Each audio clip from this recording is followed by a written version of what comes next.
नमस्कार। संगीत समाधान में मैं मधु शुक्ला आप सभी का हार्दिक स्वागत करती हूँ। दोस्तों, जैसा कि हमने पहले के वीडियो में बताया राग रागिनी वर्गीकरण के बारे में, राग रागिनी पद्धति बहुत ही भावुक परिकल्पना जिसकी थी, उस कारण से उस पद्धति की मान्यता कम हुई। अप्रत्यक्ष रूप से तो आज भी प्रयुक्त है, किंतु प्रत्यक्ष रूप से कहकर इसका प्रयोग कम हो रहा है।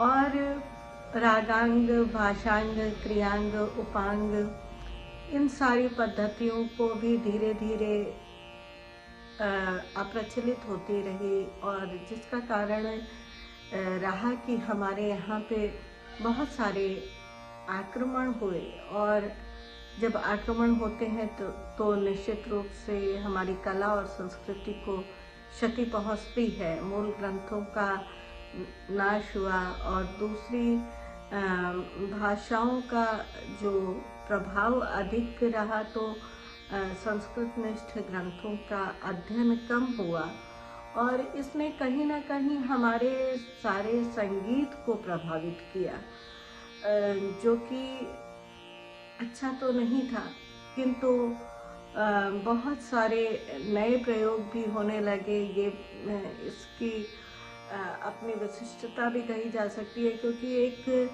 पुनर्जागरण की भावना आई लोगों में, और लोगों ने इसके लिए प्रयास किया। तो सबसे पहले जब उत्तर भारत में तो जो पद्धति चल रही थी सेम वही चलती रही। दक्षिणात्य जो परंपरा रही, वहाँ पर मेल पद्धति की शुरुआत की गई। और मेलों के संदर्भ में जो सबसे पहली जानकारी हमें मिलती है वो विद्यारण्य के 15 मेलों के बारे में पता चलता है। विद्यारण्य ने वीणा वाद्य के पर 7 स्वरों को स्थापित करके उनमें प्रकृति और विकृत स्वरों को निर्धारण करके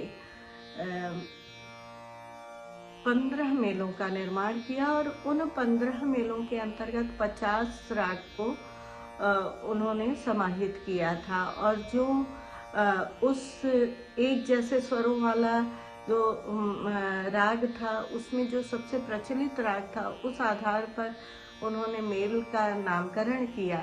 तो उनका ग्रंथ संगीत सार तो हमें अनुपलब्ध है, किंतु संगीत सुधा नाम का जो ग्रंथ है, जो कि रघुनाथ भूप ने लिखा, उनके ग्रंथ में विद्यारण्य के 15 मेलों का वर्णन मिलता है।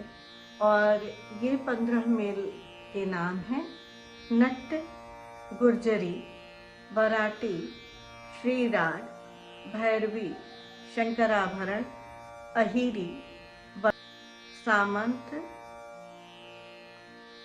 बसंत भैरवी, काम्बोदी, मुखारी, शुद्ध रामक्रिया, केदार गौल, हेजुज्जी और देशाक्षी। तो ये विद्यारण्य के 15 मेल हैं। इसके पश्चात रामामात्य जी ने 19 मेलों की रचना की, 4 अन्य मेलों को जोड़ा, और उन 19 मेलों के अंतर्गत 64 उनके लक्षण देते हुए 64 रागों को रेखांकित किया गया। इसके पश्चात सोमनाथ और भावभट्ट ने स्वर राग सुधा वर्णनम और संगीत चंद्रिका नामक ग्रंथ लिखे, जिसमें कि 20 मेल के अंतर्गत 170 रागों को बांटा गया। तो ये भी बहुत अच्छा प्रयास रहा, और काफ़ी क्लियरिटी आती गई राग के विभाजन या मेल का जो निरूपण था उसमें। अब देखें तो विद्यारण्य मेल परंपरा के आद्य प्रवर्तक आचार्य रहे हैं, किंतु रामामात्य की जो महत्ता है वो अधिक मानी गई, क्योंकि उनका जो मुखारी राग था उसको ही मुख्य मेल माना गया, और उसका स्वरूप था सा कोमल रे, शुद्ध रे, म प, कोमल धा, शुद्ध धा और तार सप्तक का सा। ये इसमें द्विश्रुतिक अंतराल तथा तीन श्रुति तथा चतुश्रुतिक अंतराल को पंचश्रुति मानने की भ्रांति निहित है, जो कि भरत के षडज ग्राम के सदृश माना गया है, किंतु ये सही नहीं है, क्योंकि भरत का षडज ग्राम में जो श्रुतियों का निर्धारण था, जो स्वरों की स्थापना थी, वो बिल्कुल स्पष्ट थी। अब कालांतर में पंडित वेंकटमखी, जो कि मेल परंपरा के सबसे प्रतिष्ठित आचार्य के रूप में आज जाने जाते हैं, उन्होंने 5 विकृत स्वरों के आधार पर 72 मेलों की रचना की और इनके जो स्वर हैं वो सा, फिर कोमल रे, शुद्ध रे, कोमल गा, शुद्ध गा, मा, तीव्र मा और पा, कोमल धा, शुद्ध धा, कोमल नी, शुद्ध नी के आधार पर तार सप्तक का सा प्रयोग भी करते हुए इन्होंने 72 मेलों की रचना की। तो 72 मेलों के निर्माण में बहुत ही सुंदरता के साथ इन्होंने, और बहुत ही क्लियरिटी है उसमें, सारे गामा को पूर्वांग और पधा निसा उत्तरांग किया। तो सारे गामा को अलग अलग तरीके से प्रयोग करके, जैसे इनके जो 6 भाग बनाए, सारे रेमा, पधा धासा, फिर सारे गामा, पधा निसा, फिर सारे गामा, पधा निसा, सारे गामा, पधा निसा, फिर सारे गामा, पधा निसा, फिर सागा गामा, पधा निसा। अब इसमें आपने देखा कि कोमल रे और शुद्ध रे अलग अलग जगहों पे प्रयोग किया उन्होंने। तो जैसा पूर्वांग में, वही प्रक्रिया उत्तरांग में की।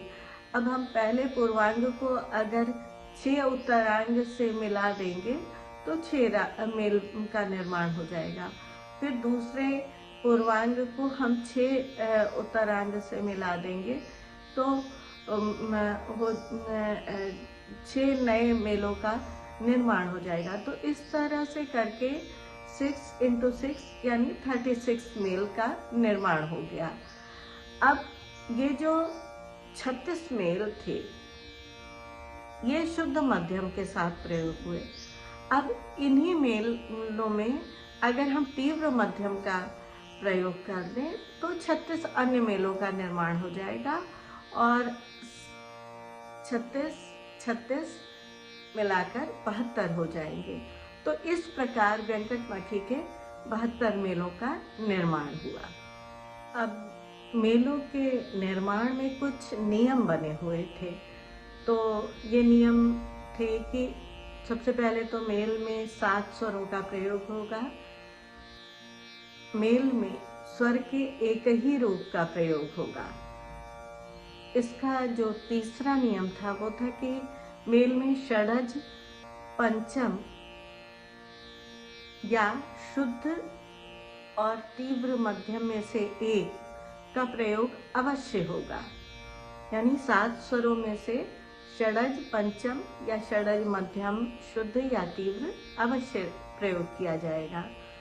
जो अंतिम नियम था वो पूर्वांग और उत्तरांग से 2-2 स्वरों को अवश्य लिया जाएगा। इस प्रकार करके मेलों का निर्माण होगा। किंतु जब हम मेल परंपरा को देखें तो इनमें इन नियमों का पालन नहीं हुआ है। अनेक स्वरों को छद्म नाम देकर और स्थापित कर दिया गया है। तो केवल मैथमेटिकल संतुष्टि के लिए मेल निर्माण नहीं है, इसलिए ये आलोचना का पात्र बना। किंतु आज भी दक्षिणात्य संगीत पद्धति में पूर्णतः मेल का पालन होता है।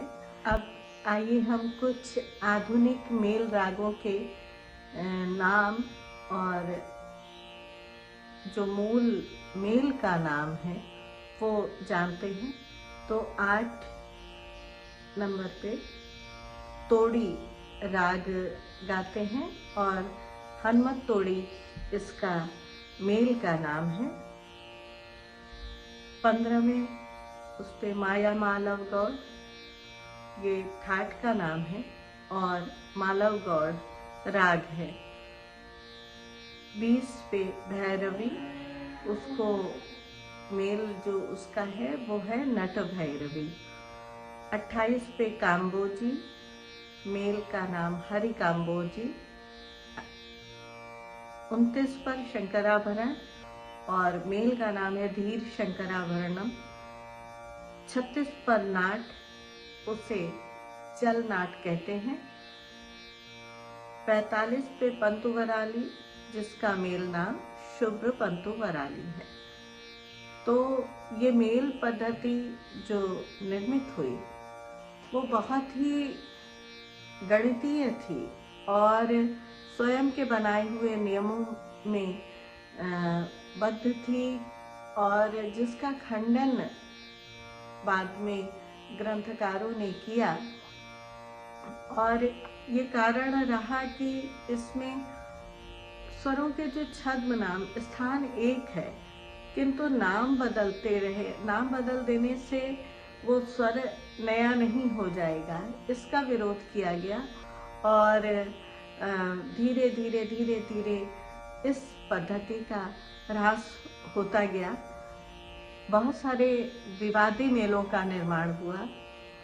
हालांकि विवादी मेल मान्य तो नहीं थे, मगर कुछ बहुत ही खूबसूरत मेलों का निर्माण हो गया, रागों की रचना हुई। जैसे चारुकेशी है, चारुकेशी बहुत ही खूबसूरत राग है और विवादी मेल का होने के कारण आलोचना का पात्र तो है, किंतु लोग इसका सुमधुर जो स्वरों का स्थापन है, इस कारण से इसको बहुत प्रयोग किया जा रहा है। अब मैं कुछ जो प्रचलित मेल हैं उनके नाम बताती हूँ, जो कि आजकल प्रचार में श्री, नट, भैरवी, गुर्जरी, शुभ्र वराली, पंतु वराली, हेजुज्जी, देशाक्षी, कल्याणी, शंकराभरण, मुखारी, सांबराली, भूपाल, बसंत भैरवी, गौल, अहिरी, काम्बोजी, सिंहहरण, शुद्ध रामप्रिया और सामंत। इस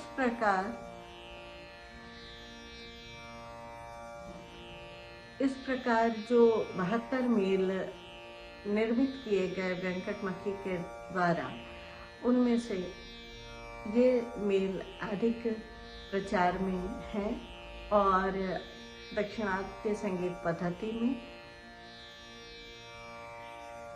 प्रयोग किए जा रहे हैं। तो दक्षिणात्य संगीत पद्धति की जो गायकी है, जो प्रयोग है, वो इन्हीं मेल परंपरा से ही की जा रही है। अब इन्हीं मेलों के आधार पर ठाट का निर्माण हुआ। तो अगले वीडियो में हम ठाट पद्धति की चर्चा करेंगे। नमस्कार।